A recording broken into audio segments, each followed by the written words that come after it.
উদালগুৰিৰ নলবাৰী খেলপথাৰৰ পৰা কোকৰাঝাৰ দতমালৈ UPPL দলৰ বৃহৎ কাৰ ৰেলী BTCৰ প্ৰাক্তন মুৰব্বী প্ৰমোদ বৰুৱাই ফ্লেগ অফ কৰিব ৰেলীৰ আৰু প্ৰায় 500 বাহনেৰে বৃহৎ কাৰ ৰেলী উলিয়াব UPPL দলে BTCৰ 26টা জনগোষ্ঠীৰ শান্তি সম্প্ৰীতি ঐক্য ঘূৰাই আনিবলৈ সজাগতা বৃদ্ধিৰ লক্ষ্যৰে বৃহৎ কাৰ ৰেলী উলিওৱা পৰিলক্ষিত হৈছে আমি দৃশ্যাংশ দেখুৱাইছো এয়া উদালগুৰিৰ দৃশ্যাংশ আৰু উদালগুৰিত এনেদৰে দেখিবলৈ পোৱা গৈছে এক বৃহৎ কাৰ ৰেলী আৰু উদালগুৰিৰ নলবাৰীৰ খেলপথাৰৰ পৰা কোকৰাঝাৰৰ দতমালৈ UPPL দলৰ বৃহৎ কাৰ ৰেলী উলিওৱা হৈছে আৰু BTCৰ প্ৰাক্তন মুৰব্বী প্ৰমোদ বৰুৱাই ফ্লেগ অফ কৰিব এই ৰেলীৰ প্ৰায় 500খন বাহনেৰে বৃহৎ কাৰ ৰেলী উলিয়াব UPPL দলে BTCৰ 26টা জনগোষ্ঠীৰ শান্তি সম্প্ৰীতি ঐক্য ঘূৰাই আনিবলৈ সজাগতা বৃদ্ধিৰ লক্ষ্যৰে এক বৃহৎ কাৰ ৰেলী উলিওৱা হৈছে আৰু এই কাৰ ৰেলী ফ্লেগ অফ কৰিব প্ৰমোদ বৰুৱাই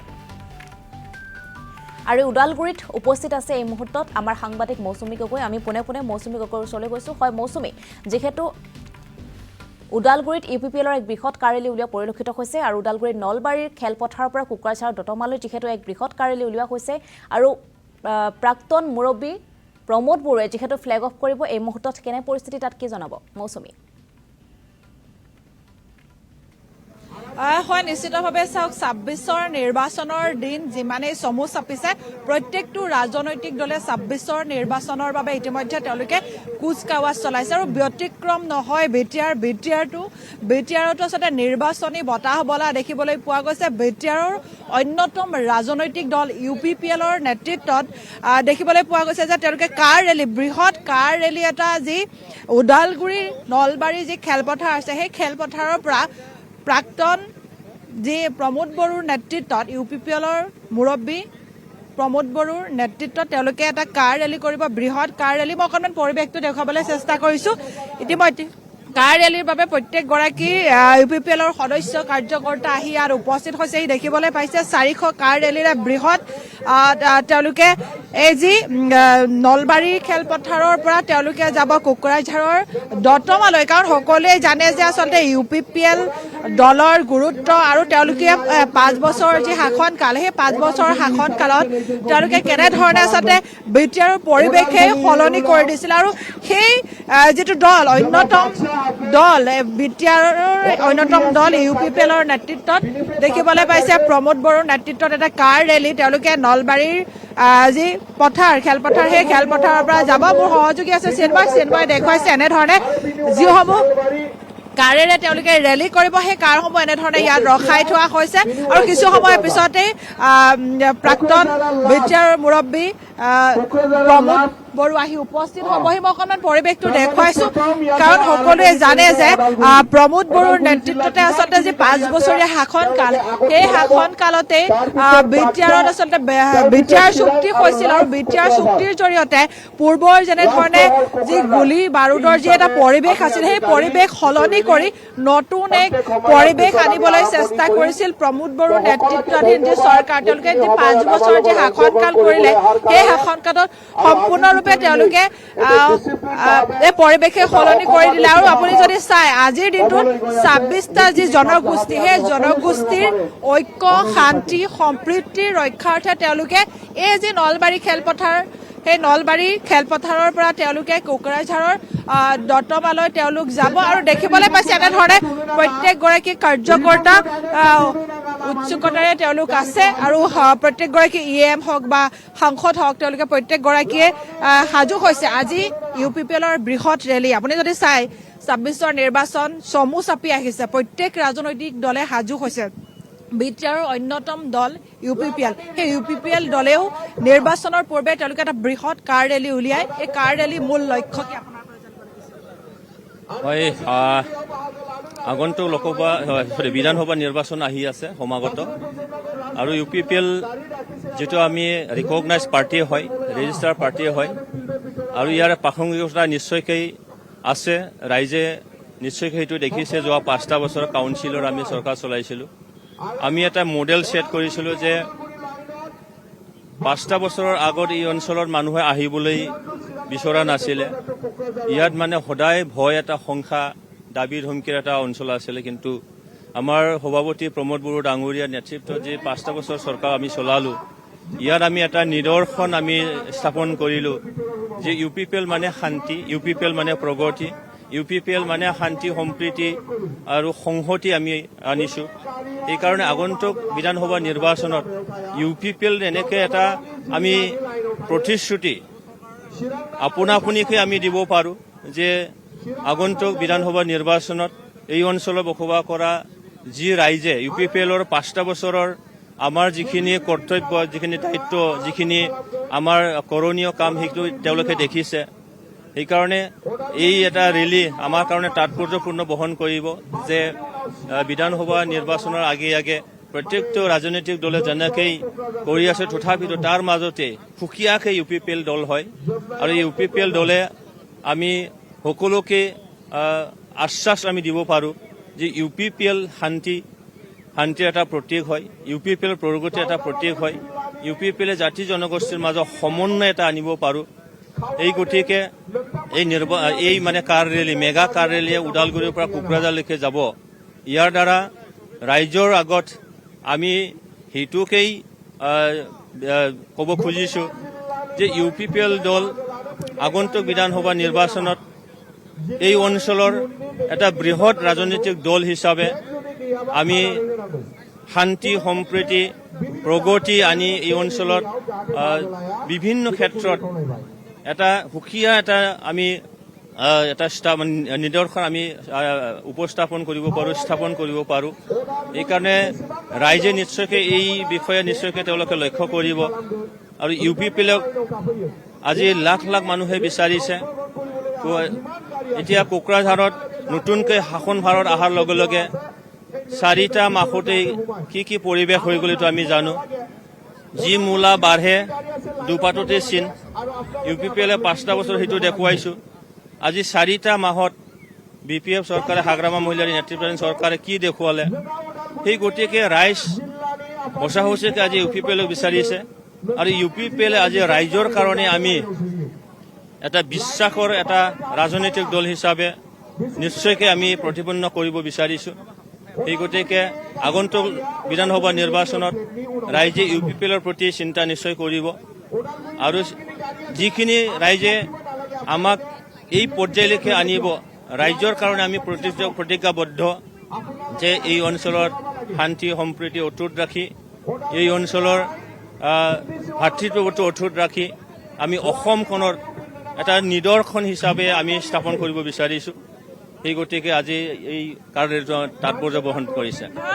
UPPL দলে 5টা বছৰত কি কৰিলে সেয়া বিটিআৰবাসীয়ে জানে, কিন্তু মাত্ৰ কেইটামান মাহতেই যি হাগ্ৰামা মহিলাৰী চৰকাৰ অহাৰ পিছতে যিটো এটা পৰিৱেশ, বহু এনে কিছুমান ঘটনা, সেই ঘটনা পূৰ্বে হয়তো হোৱা নাছিল। হয়, এইটোকেই এই মানে আগন্তুক বিধানসভা নিৰ্বাচনত আজিৰ কাৰ ৰেলীৰ দ্বাৰা UPPLে যে এই অঞ্চলৰ কাৰণে চিন্তা কৰে, এই অঞ্চলটোৰ লগতেই আগন্তুক সময় আমি গোটেই অসমবাসীৰ কাৰণে এটা মডেল আমি ছেট কৰিছিলোঁ। সেই মডেলটো আমি অসমবাসীলৈকে লৈ যাব লাগে। সেইকাৰণে আমাৰ প্ৰমোদ বৰা ডাঙৰীয়াৰ নেতৃত্বত যিখিনি ৰাজনৈতিক দল, সেই ৰাজনৈতিক দলটোত আমি যোৱা 5টা বছৰৰ আমাৰ মন্ত্ৰী এজন আছিলে। আৰু এনেকৈ আমি পাৰ্টীৰ যিখিনি ডিচিপ্লিন, পাৰ্টীৰ যিখিনি আমাৰ ইয়াৰ যিখিনি পাৰ্টীৰ যিখিনি আমাৰ কৰণীয় যিখিনি কাম, সেইখিনি আমি ষ্টেট লেভেললৈকে আগন্তুক বিধানসভা নিৰ্বাচনৰ যোগেদি আমি লৈ যাব লাগে। বিধানসভা নিৰ্বাচনত আপোনালোকে শক্তিশালী ৰূপত প্ৰতিদ্বন্দ্বিতা কৰিব। হয়, শক্তিশালী প্ৰতিদ্বন্দ্বিতা কৰিবলৈ আমি সাজু। আৰু ইয়াত 15টা সমষ্টি আছে। 15টা সমষ্টি আমি মেক্সিমাম সমষ্টি আমি যাতে জয়ী কৰিব পাৰোঁ।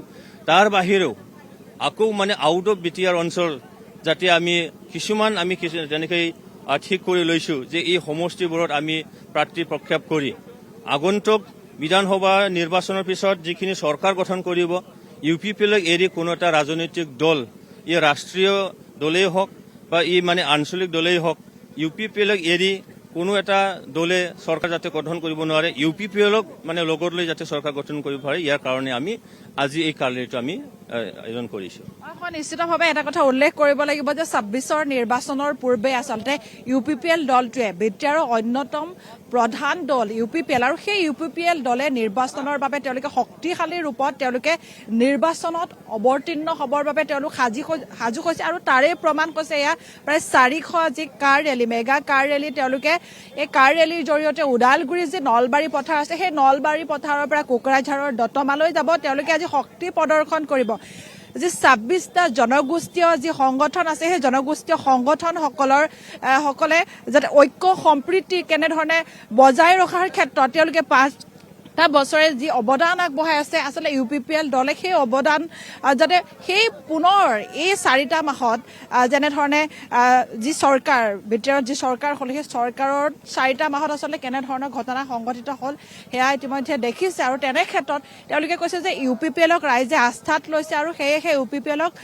পুনৰবাৰ যে যি নিৰ্বাচন আহি আছে 26ৰ বিধানসভা নিৰ্বাচন সেই নিৰ্বাচনতো আচলতে UPPLক আচলতে ৰাইজে আঁকোৱালি ল'ব বুলি উল্লেখ কৰিছে আৰু এটা কথা উল্লেখ কৰিব লাগিব যে তেওঁলোকে 15টা সমষ্টিৰ সেই 15টা সমষ্টিৰ বাবে তেওঁলোকে ইতিমধ্যে সাজু হৈছে আৰু দেখিবলৈ পাইছে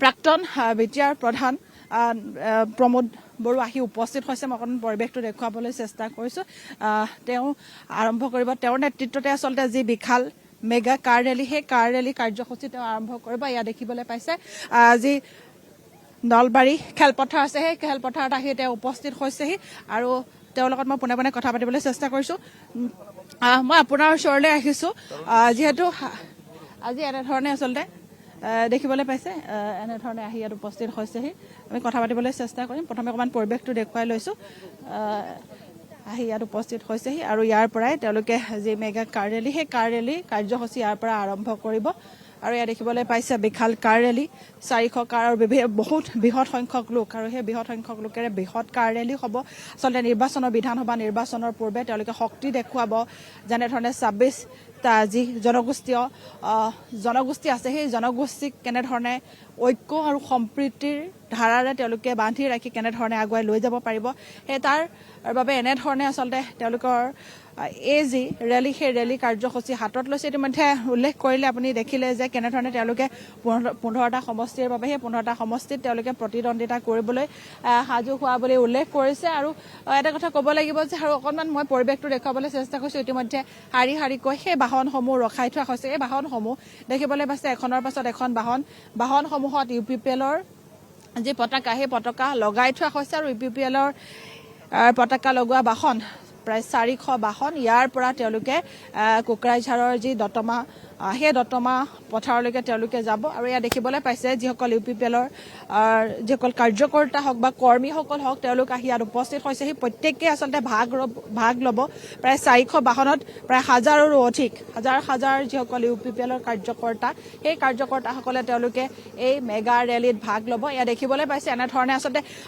জানে সকলোৱে যে 5টা বছৰ UPPLৰ শাসনকালত কেনেধৰণৰ এক পৰিৱৰ্তনৰ ধাৰা দেখিবলৈ পাইছিল পূৰ্বৰ সেই যি গুলী বাৰুদৰ যি পৰিৱেশ সেই পৰিৱেশ অতৰা সম্পূৰ্ণ এখন পৃথক বিটিআৰ দেখিবলৈ পোৱা গৈছিল আৰু তেনে ক্ষেত্ৰত আচলতে 5টা বছৰে বিটিআৰ বাসীৰ বাবে কি দিলে সেয়া আচলতে বিটিআৰ বাসীয়ে জানিব এই চৰকাৰে কি দিলে আৰু ইতিমধ্যে সকলোৱে দেখিবলৈ পাইছে আৰু তেনে ক্ষেত্ৰত আচলতে যি বিধানসভা নিৰ্বাচন আছে সেই বিধানসভা নিৰ্বাচনৰ বাবে ইতিমধ্যে 15টা সমষ্টিৰ বাবে UPPLে প্ৰাৰ্থীক কাক দিব সেয়া ইতিমধ্যে তেওঁলোকে সেই প্ৰাৰ্থীৰ বাবে ইতিমধ্যে প্ৰাৰ্থী সাজু কৰিছে 15টা সমষ্টিৰ বাবে আৰু সমান্তৰালকৈ যদি আপুনি চাই যে তেনে ক্ষেত্ৰত আচলতে প্ৰতিটো সমষ্টিত তেওঁলোকে কৈছে যে 15টা সমষ্টিৰ বাহিৰেও বাকী তেওঁলোকে কিছু সমষ্টিত তেওঁলোকে কুচকাৱাজ চলাইছে কিন্তু 15টা সমষ্টিত যে তেওঁলোকে প্ৰাৰ্থী দিব সেয়া ইতিমধ্যে নিশ্চিত হৈছে আৰু এনেধৰণে যি ওদালগুৰি নলবাৰী খেলপথাৰ আছে সেই খেলপথাৰতে প্ৰত্যেকগৰাকী EM UPPLৰ EM বা তেওঁলোকৰ যি সাংসদ বা UPPLৰ সভাপতি প্ৰমোদ বড়ো আহি উপস্থিত হোৱা দেখিবলৈ পোৱা গৈছে আৰু মই অকণমান পৰিৱেশটো দেখুৱাইছোঁ এনেধৰণে আচলতে প্ৰত্যেকগৰাকী কাৰ্যকৰ্তা খুব উৎসাহী 26 বিধানসভা নিৰ্বাচনৰ বাবে তেওঁলোকে সম্পূৰ্ণৰূপে সাজু হৈছে সম্পূৰ্ণৰূপে তেওঁলোকে ৰণনীতি কি হ'ব কেনেধৰণে তেওঁলোকে ৰাইজৰ মাজলৈ যাব সেয়া ইতিমধ্যে তেওঁলোকে সেয়া সাজু হৈছে UPPLৰ সভাপতিগৰাকী আহিছে মই আপোনাৰ ওচৰলৈ আহিছোঁ বিধানসভা নিৰ্বাচনলৈ মাজত মাত্ৰ কেইটামান দিন প্ৰত্যেকটো ৰাজনৈতিক দলে ৰণকৌশল প্ৰস্তুত কৰিছে আজি আপোনালোকৰ বিশাল ৰেলী কি ক'ব বিচাৰিছে চাওক আগন্তুক যি বিধানসভা নিৰ্বাচন সেইটো কাউন্সিলৰ ইলেকশ্যন নহয়, সেইটো অসমৰ ইলেকশ্যন।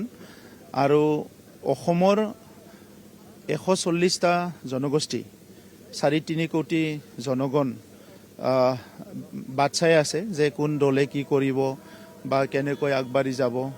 ইয়াত নেশ্যনেল পাৰ্টিবিলাকো কাম কৰি আছে, ৰিজনেল পাৰ্টিবিলাকো কাম কৰি আছে। চ' UPPL হিচাপে আমি এটা পৰিৱেশত জন্ম পোৱা এটা ৰাজনৈতিক দল। আৰু আমাৰ ফাৰ্ষ্ট প্ৰায়ৰিটিটো আছিলে যে বড়োলেণ্ডত শান্তি স্থাপন কৰিব লাগে, জাতি জনগোষ্ঠীৰ মাজত হেৰাই যোৱা সম্বন্ধটো আকৌ শক্তিশালী কৰিব লাগে, 26টা জনগোষ্ঠী একেলগে বসবাস কৰিব পৰা এটা পৰিৱেশ গঢ়িব লাগে, আৰু নিৰাপত্তা, শান্তি আৰু নিৰাপত্তাটো সকলো স্তৰৰ, সকলো শ্ৰেণীৰ, সকলো জনগোষ্ঠী, সকলো ধৰ্মৰ মানুহে পাব লাগিব। এই কথাবিলাক লৈ পেলাই যোৱা 5টা বছৰ আমি চৰকাৰ চলাইছিলোঁ। আৰু সেই 5টা বছৰত আমাৰ যিটো অনুভৱ আৰু অনুভূতি যে আজি যিসকলে ৰাজনীতি কৰি আছে বিভিন্ন দলবিলাকে, তেখেতসকলৰ ক্ষেত্ৰত পাব্লিকৰ প্ৰতি যিটো কমিটমেণ্ট, জাতি জনগোষ্ঠী, ভাষা সংস্কৃতি, ৰাইজৰ প্ৰতি যিটো কমিটমেণ্ট, সেইটো ইমান দেখিবলৈ পোৱা নাই। তেখেতসকলে পলিটিক্সৰ নামত পলিটিক্স কৰি আছে, এটা পাৱাৰ পলিটিক্স, পাৱাৰ লাগে কাৰণে পলিটিক্স কৰিছে। কিন্তু আমি কৰিব বিচাৰিছোঁ ৰাইজৰ কাৰণে 78 ইয়াৰ্ছ, 78 বছৰ হ'ল আমাৰ স্বাধীনতা। এতিয়ালৈকে বহুত জনগোষ্ঠীৰ এজনো MLA নাই।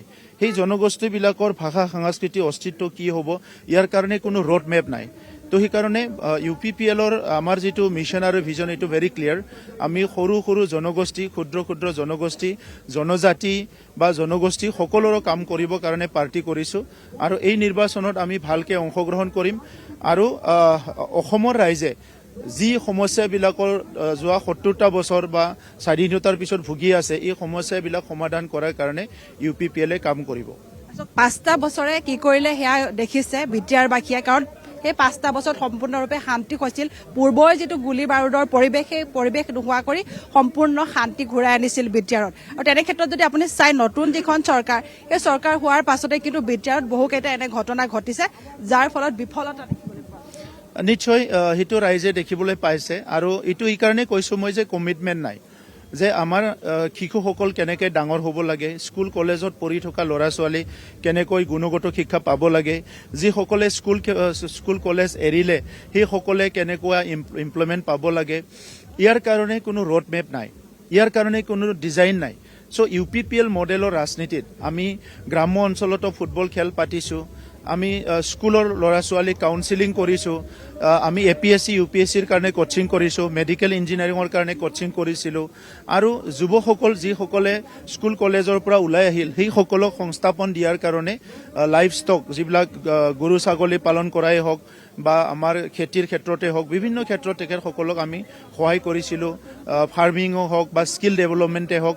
চ' সেই কামবিলাক আমি কৰিছিলোঁ, কাৰণ আমাৰ ভিজন আছে। আমাৰ মহিলাসকলে অৰ্থনৈতিক স্বাধীনতা এতিয়ালৈকে পোৱা নাই, বহুত কষ্টত থাকিব লগা হয়। সেইকাৰণে মহিলাসকলৰ কাৰণে বহুত ফ্লেক্সি প্ৰগ্ৰাম আমি আৰম্ভ কৰিছিলোঁ বড়োলেণ্ডত। সেই কামবিলাক হৈছে জনগোষ্ঠীবিলাকৰ মাজত হেৰাই যোৱা সম্বন্ধটো অনাৰ কাৰণে বড়োলেণ্ড হেপিনেছ মিছন আমি আৰম্ভ কৰিছিলোঁ, যাৰ কাৰণে যোৱা 5টা বছৰত কোকৰাঝাৰ এখনেই টাউন আছিলে ভাৰতত য'ত হেলমেট পিন্ধিলে ফাইন আছিলে। আৰু আমাৰ দিনত সেইটো আমি স্বাভাৱিকত আনিছিলোঁ, হেলমেট নিপিন্ধিলে ফাইনলৈকে। আৰু কোকৰাঝাৰত যোৱা 5টা বছৰত কেতিয়াও 144 হোৱা নাই। যিখিনি CRPF আৰ্মি ডিপ্লয় কৰা হৈছিলে, এইবিলাক ইয়াৰ পৰা কেম্প ফায়াৰ কৰি চব ওলাই গৈছিলে, নিজৰ নিজৰ ঠাইলৈ গুচি গৈছিলে। আকৌ কোকৰাঝাৰত এতিয়া আৰ্মি মোতায়েন কৰিব লগা হৈছে। এইটো মেইন কাৰণটো হৈছে ৰাজনৈতিক নেতাসকলৰ মিছন আৰু ভিজন আৰু ছ'চাইটিৰ প্ৰতি থকা কমিটমেণ্টৰ কাৰণে। এই কমিটমেণ্ট তেখেতসকলৰ নাই, এই কাৰণে এনেকুৱা ঘটনাবিলাক হৈছে। আৰু যেতিয়া তেনেকুৱা ঘটনাবিলাক হয়, কোনোবা থাৰ্ড পাৰ্টিক ব্লেম কৰে, XYZৰ কথা কয়। আমিতো কাকো কোৱা নাছিলোঁ 5টা বছৰত। থাৰ্ড পাৰ্টিবিলাক কি শুই আছিলে নেকি আমাৰ সময়ত? চ' এই কথাবিলাক আজি পলিটিকেল কমিটমেণ্ট লাগিব, তেতিয়াহে এইটো বুজি পাব। এইবাৰ নিৰ্বাচনত, বিধানসভা নিৰ্বাচনত শক্তিশালী ৰূপত প্ৰতিদ্বন্দ্বিতা কৰিবলৈ সাজু, কিমানটা সমষ্টিৰ বাবে আপোনালোকে সম্পূৰ্ণ সাজু? আমি 15টা সমষ্টিতে ৰেডি হৈ আছোঁ। আমাৰ 40টা BTCৰ সমষ্টি আছে। ইয়াত প্ৰায় 4,445টা আমাৰ প্ৰাইমাৰী আছে আৰু 32শতকৈ বেছি বুথ আছে। চবতো আমাৰ কাম ৱৰ্কাৰ আছে। চ' ৰাইজে আমাৰ লগত আছে। আৰু ৰাইজে এতিয়া ইনফেক্ট মিছ কৰিছে যে UPPLৰ দিনত ইমান ভাল পৰিৱেশ আছিলে। এতিয়া UPPLৰ কাৰণে ৰাইজে চবেই ওলাই আহিব। সম্পূৰ্ণৰূপে শক্তিশালী ৰূপত আপোনালোক সাজু পুৰা শক্তি মানে ৰাইজে আমাৰ শক্তি এনেধৰণে দেখিবলৈ পাইছে বিদ্যাৰ প্ৰধান তেওঁ প্ৰাক্তন বিদ্যাৰ প্ৰধান তেওঁ ইতিমধ্যে উল্লেখ কৰিছে কথাখিনি আৰু পুনৰবাৰ তেওঁৰ পৰা জানিবলৈ চেষ্টা কৰিম দলবিলাকে নিজৰ নিজৰ কৌশলেৰে নিজৰ নিজৰ নীতিৰে তেখেতসকলৰ কেম্পেইনবিলাক আৰম্ভ কৰে চ' আমাৰ বিধানসভা নিৰ্বাচন আহি আছে কাউন্সিল নিৰ্বাচন হৈ গ'ল চ' বিধানসভা নিৰ্বাচনৰ কাৰণে বেলেগ বেলেগ দলবিলাকে যেনেকৈ কাম কৰিছে আমাৰো কাম আৰম্ভ হৈছে আমি তিনিটাকৈ ইতিমধ্যে ৰেলী কৰিলোঁ ইয়াৰ পিছত আজি আমাৰ ইউথৰ পৰা যুৱ শাখাৰ পৰা বিশাল এটা কাৰ ৰেলী লোৱা হৈছে এই কাৰ ৰেলীটো ওদালগুৰিৰ পৰা আৰম্ভ কৰি কোকৰাঝাৰলৈ যাব আৰু আমাৰ এই কাৰ ৰেলীৰ মূল থিমটো হৈছে হাৰমনি আৰু আমাৰ ইউনিটিৰ কাৰণে আমাৰ সমাজৰ মাজত শান্তিৰ এটা বাতাবৰণ থাকিব লাগে সম্প্ৰীতি এটা থাকিব লাগে আৰু অনাগত দিনত আমি ঐক্যভাৱে কেনেকৈ আগবাঢ়ি যাব পাৰোঁ ইয়াৰ কাৰণে এই ৰেলীটো লোৱা হৈছে আৰু ইয়াত সকলো জাতি জনগোষ্ঠী সকলো ধৰ্মৰ লোক ওলাই আহিছে অকল যুৱই আহিছে এনেকুৱা নহয় ইয়াত সকলো জাতি ধৰ্মৰ লোক ওলাই আহিছে আৰু যোৱা 5টা বজাৰত UPPL মডেলৰ যিটো ৰাজনীতি আছিলে যে প্ৰত্যেকজন ব্যক্তি বড়োলেণ্ডত বসবাস কৰা নিৰাপত্তা পাব লাগিব সব জাতি জনগোষ্ঠীৰ ভাষা সংস্কৃতি অস্তিত্ব ৰক্ষা হ'ব লাগিব ভূমিৰ সমস্যা স্থায়ীভাৱে সমাধান হ'ব লাগিব আৰু ছাত্ৰ ছাত্ৰীৰ পৰা লৈ পেলাই যুৱ যুৱতীসকলে গুণগত শিক্ষা পোৱাৰ লগতে সংস্থাপন পাব লাগিব এই আটাইবোৰ পৰিৱেশটো লৈ পেলাই UPPLে কাম কৰিছিলে 5টা বছৰত আৰু কিছুমান উদাহৰণ আমি থৈ আহিছোঁ আৰু এই কাৰণে আজি বড়োলেণ্ড অঞ্চলৰ ৰাইজে UPPLক বহুত মিছ কৰা বুলি কৈছে তেখেতসকলে আৰু এতিয়া সব জনগোষ্ঠীৰ মুখে মুখে সব ধৰ্মৰ মুখে মুখে ওলাইছে যে UPPL আকৌ আহিব লাগে UPPL আকৌ মানে শাসনত আহিব লাগে এতিয়াতো BTCৰ ইলেকশ্যন নহয় অসম ইলেকশ্যন গতিকে অসমৰ 140টা জনগোষ্ঠী যোৱা 78 বছৰত যিসকলে ন্যায় পোৱা নাই এই সকলৰ কাৰণে UPPLে মাত মাতিব যেনেকৈ বড়োলেণ্ডত 26টা জনগোষ্ঠী ঐক্যতাৰ কাৰণে আমি কাম কৰিছোঁ অসমতো আমি 140টা জনগোষ্ঠীৰ ঐক্যতাৰ কাৰণে কাম কৰিম আৰু যি সমস্যাবিলাক 78 বছৰ সমাধান হোৱা নাই এইটো শিক্ষাৰ সমস্যাই হওক সামাজিক সমস্যাই হওক ভূমিৰ সমস্যাই হওক বা ৰাজনৈতিক সমস্যাই হওক বা কিবা সাংবিধানিক সমস্যাই হওক এই সমস্যাবিলাক সমাধান কৰাৰ কাৰণে UPPLৰ যিটো আমাৰ কমিটমেণ্ট সেইটো লৈ পেলাই অহা নিৰ্বাচনত আমি অংশগ্ৰহণ কৰিম আৰু আমাৰ MLA জিকি পেলাই অসমৰ বিধানসভাৰ মজিয়াত গৈ পেলাই আমি বিচৰা নিচিনা কিছুমান আইন প্ৰণয়ন কৰাৰ কাৰণে কিছুমান নীতি নিৰ্ধাৰণৰ কাৰণে UPPLে কাম কৰিব আমি চাই ল'ম আমিতো এতিয়ালৈকে UPPLে 15টা চিটটো খেলিবৰ কাৰণে প্ৰস্তুত কৰি আছোঁ সেই সময়ত আমি চাই ল'ম কেনেকৈ আমি আগবাঢ়ি যাম আমি এতিয়ালৈকে গম পোৱা নাই ক'ত ক'ত চলি আছে আমাৰ লগত আহিলে আমি আপোনালোকক ক'ম আমাৰ UPPLে আমি এতিয়ালৈকে নিজৰ UPPL মডেল অফ পলিটিক্স আমাৰ নিজৰ যিটো ডিচিশ্যন নিজৰ যিটো পলিচি সেইমতে আমি আগবাঢ়ি আছোঁ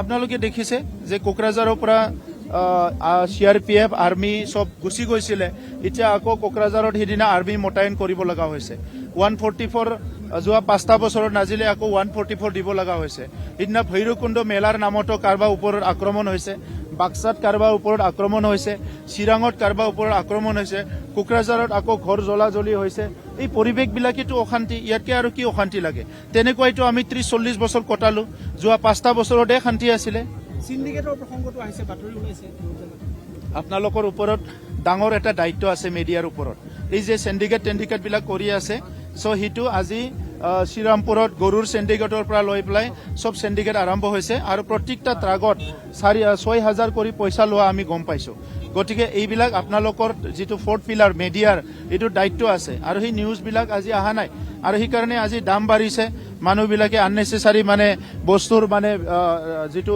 ইনফ্লেশ্যন হৈ আছে দাম বাঢ়ি আছে ইয়াত কষ্ট পাইছে তো কমিটমেণ্ট নাই যে ছ'চাইটিৰ প্ৰতি কোনোবা মৰে কোনোবা জীয়ে কাৰোবাৰ ভাষা সংস্কৃতি জীয়াই থাকে নাথাকে কোনোবা ভূমিৰ অধিকাৰ পায় নাপায় তেখেতৰ কি ক'ব লগা আছে কোনোবা PMOৰ ঘৰ পায় নাপায় তেখেতৰতো একো নাই যোৱা 17 বছৰত মাত্ৰ 69,000 ঘৰ বনাইছিল যোৱা 17 বছৰত মাটি বাৰীৰ কোনো কামেই কৰিব পৰা নাছিলোঁ আমি হাজাৰ হাজাৰ মানুহৰ মাটিৰ সমস্যা সমাধান কৰিলোঁ 5টা বছৰত 3 লাখ মান আমি PMOৰ ঘৰ বনাই থৈ আহিলোঁ সব কাম কৰিছোঁ তেখেতে এই কমিটমেণ্ট নাই কাৰণে 3,000 কোটি টকা ধাৰ কৰি থৈ গৈছিলে আৰু আমি কিমান কৰিলোঁ 300 কোটি টকা জমা থৈ আহিছোঁ চৰকাৰত এনেকা উদাহৰণ নাই। সিন্ডিকেটটো কোনে চলাই আছে? সিন্ডিকেটটো মেইনলি কোনে চলাইছে? আপোনালোকে চবে শ্ৰীৰামপুৰত যাওক, তদন্ত কৰক, কোনে চলাইছে গম পাব। এইটো মোৰ পৰা আপোনালোকে নামটো ওলাব চেষ্টা কৰিম। মই কম পিছত, মই ৰাইট অথৰিটি নহয় কোৱাৰ কাৰণে কম। মই বিৰোধী হিচাপে মই চব কাম ক'ব লাগে, অকল চিণ্ডিকেট নহয়। কি বড়োলেণ্ডত এতিয়া চলি আছে, জুৱা, মদ, ভাং, কি চলি আছে চব বস্তু মই ক'ব লাগিব। কিন্তু কম আপোনালোকৰ দায়িত্ব যে ফ'ৰ্থ পিলাৰ হিচাপে যে কি ভাল হৈছে কি বেয়া হৈছে এইটো আপোনালোকে সঠিক জাগাত থিয় দি পেলাই আপোনালোকে ইয়াৰ ওপৰত মাতক মই এজন দেশৰ নাগৰিক হিচাপে অনুৰোধ কৰিছো। দেশখন বচোৱাটো আপোনালোকৰ দায়িত্ব, গণতন্ত্ৰ বচোৱাটো আপোনালোকৰ দায়িত্ব হিচাপে চবকে মই অনুৰোধ কৰিছো। বিজেপিও ইয়াৰ পৰা প্ৰাৰ্থিত্ব দিব, BPF-ৰ পৰা একেলগে খেলিব, তেওঁলোকে কৈ আছে ইতিমধ্যে, কি হ'ব এই ক্ষেত্ৰত? এতিয়ালৈকে কোনো আলোচনা হোৱা নাই, সমাধান হোৱা নাই, তেনেকুৱা কোনো আজিলৈকে মানে চলুচন বা তেনেকুৱা ডিছকাশ্যনবিলাক ফিনিচিঙত অহা নাই। গতিকে UPPL-এ 15টা সমষ্টিত আমি প্ৰিপেয়াৰ কৰি আছো, আমি ইলেকশ্যন খেলিবলৈ সাজু আছো। মুখ্যমন্ত্ৰীয়ে ইতিমধ্যে কৈছে যে UPPL আৰু BPF-এ একেলগে আলোচনা কৰিব লাগে। এফচিও কিন্তু শেহতীয়া অধিৱেশনত অনুৰোধ জনাইছে। পুনৰবাৰ আপোনালোকে এতিয়া BPF-এ বা আলোচনা কৰিব বিচাৰে নে নিবিচাৰে, ইহঁতৰতো চৰকাৰ চলি আছে। মইতো আগতে যেতিয়া চৰকাৰত আছিলো তেতিয়াও তেখেতৰ লগত কথা পাতিছিলো। এতিয়া তেখেতে কথা পাতি নে নাপাতে তেখেতসকলৰ ওপৰত ডিপেণ্ড কৰিব, তেখেতসকলৰ বা ৰাজনীতিক মানে পলিচিটো কি। আমিতো চবৰ লগতো আলোচনা কৰিবলৈ ৰেডি আছো। XYZ, এৰ পৰা জেটলৈকে যিমান ৰাজনীতি আছে অসমত, ভাৰতত, BTC-ত চবৰ লগতো আমি কথা পাতিবলৈ সাজু আছো। কাৰণ ৰাজনীতিটো আমাৰ পকেটৰ নহয়, সেইটো ৰাইজৰ হয়। গতিকে গণতান্ত্ৰিক দেশত গণতান্ত্ৰিকভাৱে যিসকলে কাম কৰিব আহিছে, ৰাইজৰ কাৰণে, সাংস্কৃতিৰ কাৰণে, ভাষাৰ কাৰণে, ধৰ্মৰ কাৰণে, জাতিৰ কাৰণে যিসকল কাম কৰিব আহিছে চবৰ লগতো আমি আলোচনা কৰিবলৈ সাজু আছো। ৰাজ্যসভা নিৰ্বাচন আহি আছে, আলোচনা কৰা নাই, আজি আলোচনা কৰিম। আমি গধূলি আলোচনা কৰিম আমাৰ পাৰ্টি লেভেলত, তাৰপিছত কম আপোনালোকক। নিশ্চিতভাৱে দেখিবলৈ পাইছে তেওঁ কেইবাটা বিষয়ৰ সন্দৰ্ভত ইতিমধ্যে তেওঁ উল্লেখ কৰিছে, আৰু সমান্তৰালকৈ তেওঁ এটা কথা উল্লেখ কৰিছে যে আচলতে 15টা সমষ্টিৰ বাবে তেওঁলোকে ইতিমধ্যে পাৰ্টি সাজু কৰিছে। 15টা সমষ্টিত তেওঁলোকে শক্তিশালী ৰূপত প্ৰতিদ্বন্দ্বিতা কৰিবলৈ কেৱল ৰাইজৰ আশীৰ্বাদ লাগে বুলি কৈছে। আচলতে ৰাইজে আচলতে ছাপোৰ্ট দিলে তেওঁলোকে 15টা সমষ্টিৰ বাবে ইতিমধ্যে যেনেধৰণে নিৰ্বাচনী কুচকাৱাজ চলাইছে, সেই নিৰ্বাচনী কুচকাৱাজ তুংগত উঠা দেখিবলৈ পোৱা গৈছে। আৰু দেখিবলৈ পাইছে কাৰ ৰেলী হ'ব কিছু সময়ৰ পাছতে। আমি পৰিৱেশটো দেখুৱাই যাম, মোৰ সহযোগী আছে চিন্ময় দেখুৱাই যাব পৰিৱেশ। আৰু এনেধৰণে আচলতে প্ৰত্যেকগৰাকী যি UPPL-ৰ EMA হওক বা সমান্তৰালকৈ যিসকল কাৰ্যকৰ্তা, প্ৰত্যেকগৰাকী কাৰ্যকৰ্তা আহি ইয়াত উপস্থিত হৈছে। আৰু তেওঁলোকে যি কাৰ ৰেলী, সেই কাৰ ৰেলীত সকলোৱে ভাগ ল'ব। 400 কাৰত তেওঁলোকে একেলগে সকলোৱে শান্তি সম্প্ৰীতিৰ ঐক্যৰ 26টা জনগোষ্ঠীৰ ঐক্যৰ বাবে তেওঁলোকে একেলগে লগ হৈ তেওঁলোকে এই ৰেলী কৰিব। আৰু দেখিবলৈ পাইছে এনেধৰণে প্ৰত্যেকৰ সৈতে পঞ্চল্লিছ প্ৰাক্তন বিদ্যালয়ৰ প্ৰধান প্ৰমোদ বড়োৱে প্ৰত্যেকৰ সৈতে এনেধৰণে তেওঁলোকে সকলোৰে সৈতে মিলিত হৈছে। আৰু তাৰপিছতে ইয়াৰ পৰা তেওঁলোকে কাৰ ৰেলী আৰম্ভ কৰিব। পোনপটীয়াকৈ আমি দেখুৱাই আছো দৃশ্যাংশ এনেধৰণে, আৰু এনেধৰণে দেখিবলৈ পাইছে ইতিমধ্যে সাজু হৈছে 400 বাহন সাজু কৰা হৈছে। আৰু সমান্তৰালকৈ প্ৰত্যেকগৰাকী কাৰ্যকৰ্তা তেওঁলোক উৎসাহী হৈ পৰিছে 26ৰ বিধানসভা নিৰ্বাচনৰ পূৰ্বে খুব তেওঁলোকে শক্তিশালী ৰূপত। মই আপোনাৰ ওচৰলৈ আহিছো। বিধানসভা নিৰ্বাচনলৈ মাজত মাত্ৰ কেইটামান দিন, সম্পূৰ্ণৰূপে সাজু হৈছে, শক্তিশালী ৰূপত সাজু হৈছে ৰাইজৰ মাজলৈ যাবলৈ। UPPL দল অকলে খেলিবৰ কাৰণে এতিয়া যুঁজা চলাই আছো, আৰু ৰাইজৰ মাজলৈ ইতিমধ্যে আমাৰ কৰ্মীসকল কাম কৰিছে। যোৱা 5টা বছৰে সন্মানীয় প্ৰমোদ বড়ো ডাঙৰীয়াই যিবিলাক কাম কৰিলে, সেই কামবিলাকক লৈয়ে আমাৰ UPPL কাৰ্যকৰ্তাসকল ইতিমধ্যে গাঁৱে গাঁৱে সোমাইছে। আৰু আজি খুব এটা গুৰুত্বপূৰ্ণ দিন। আজি আমি ওদালগুৰি এই ফিল্ডৰ পৰা কোকৰাঝাৰলৈকে এটা বৃহৎ কাৰ ৰেলী, আমি ৰাইজৰ মাজত এটা শান্তি সমন্বয় এই বাৰ্তা নিবৰ কাৰণে আজি এই কাৰ ৰেলী লোৱা হৈছে। গতিকে আমাৰ বিটিআৰ অঞ্চলত শান্তি সম্প্ৰীতি আৰু সমন্বয় এই